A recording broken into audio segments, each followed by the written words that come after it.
Bueno, el día de hoy vamos a hablar sobre las disoluciones. Las disoluciones, ¿qué son? Bueno, una disolución principalmente es una mezcla homogénea a nivel molecular o iónico de dos o más sustancias puras que no reaccionan entre sí. Bueno, cuyos componentes se encuentran en proporciones que tienen una variabilidad. Estos se pueden definir como una mezcla homogénea formada por un disolvente y por uno o varios solutos.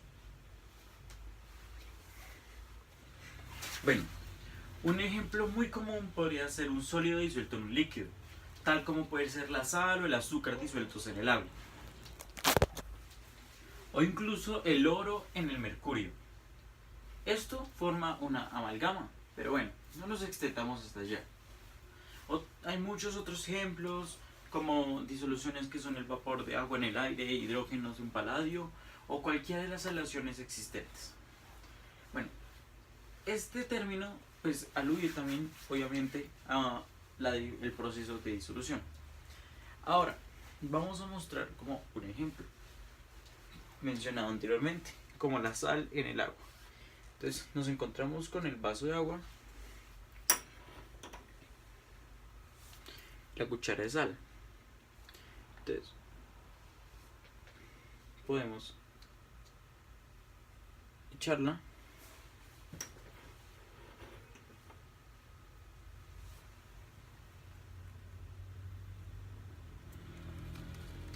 y podemos ver a través del tiempo que se diluye perfectamente. Ahora con esto vamos a realizar un ejemplo para realizar una mejor explicación y explicar, como pueden ver, lo que pasó en el agua. Las propiedades coligativas son las propiedades de una disolución que se basan simplemente en la concentración del soluto en la disolución. Existen cuatro propiedades coligativas principales de una disolución, las cuales son descenso relativo de la presión, elevación ebullioscópica, descenso crioscópico y presión osmótica. La presión del vapor de una disolución depende de cuánta cantidad de soluto no volátil se le ponga a la sustancia. Esta disminución depende de dos factores: el número de moléculas de soluto en la superficie de la disolución y la fuerza de atracción que existen entre las dos sustancias. Entre más atracción hayan entre las moléculas de las dos sustancias, menos presión del vapor va a existir. Es decir, entre más soluto haya en una disolución, va a existir menos presión de vapor.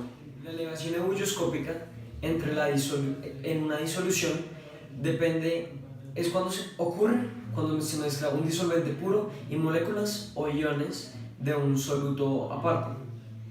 Cuando estos dos se mezclan, la elevación ebullioscópica mide la cantidad de temperatura que sube el punto de ebullición de un disolvente al mezclarlo con un soluto. Está dado por la ecuación delta de temperatura de ebullición, que esto es la resta de la temperatura a la que ebulle la disolución después de agregar el soluto menos la temperatura a la que originalmente ebulliría el solvente. Esto es igual a por K de ebullición, que es una constante de ebullición a la que cada soluto tiene un valor diferente, y esto se multiplica por la molaridad, que es una concentración del soluto en la disolución. El descenso crioscópico es lo contrario que la elevación ebullioscópica, solo que en este caso el soluto que se le agrega al solvente lo que hace es dificultar la solidificación del solvente cuando está llegando a su estado sólido, es decir, cuando baja la temperatura. Esto está medido por la siguiente ecuación: delta de la temperatura de criogenización o solidificación del objeto, la cual se encuentra poniendo el constante de congelación del soluto, que al igual que en la elevación ebullioscópica depende del soluto que se le agregue a la disolución, por la molaridad a la que se encuentre el soluto en la disolución, es decir, la concentración de este. La cuarta propiedad coligativa, que es la presión osmótica, es la más importante de estas cuatro que acabamos de mencionar, por sus implicaciones biológicas que se le pueden otorgar al cuerpo humano. La ósmosis es cuando algo pasa de una zona de menor concentración a una de mayor concentración atravesando una barrera semipermeable. Esto produce una tendencia del soluto, a diluirse en el solvente. Para encontrar la presión osmótica se tiene que realizar la siguiente ecuación.